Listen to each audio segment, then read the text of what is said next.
புதுச்சேரி அரசு பள்ளிகளில் ஒப்பந்த அடிப்படையில் நியமிக்கப்பட்ட ஆசிரியர்கள், பாலசேவிகா மற்றும் சிறப்பு ஆசிரியர்கள், மொழி ஆசிரியர்கள் ஆகியோருக்கு உச்சநீதிமன்ற தீர்ப்பின் அடிப்படையில் விரைவில் நிரந்தர பணி வழங்கிட வேண்டும் என வலியுறுத்தி கல்வித்துறை அலுவலகத்தில் கடந்த 8 நாட்களாக தொடர் போராட்டத்தில் ஈடுபட்டு வருகின்றனர்.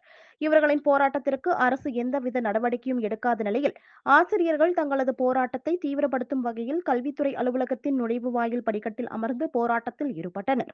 அப்போது போராட்டத்தில் கலந்து கொண்ட சமூக சேவகர் சுந்தரராஜன், ஆசிரியர் போராட்டத்தை கண்டுகொள்ளாத இந்த அரசாங்கத்தை தேர்வு செய்தது பொதுமக்களின் தவறு என்று கூறி ஆசிரியர்களின் காலில் விழுந்து வணங்கி போராட்டத்தில் ஈடுபட்டார்.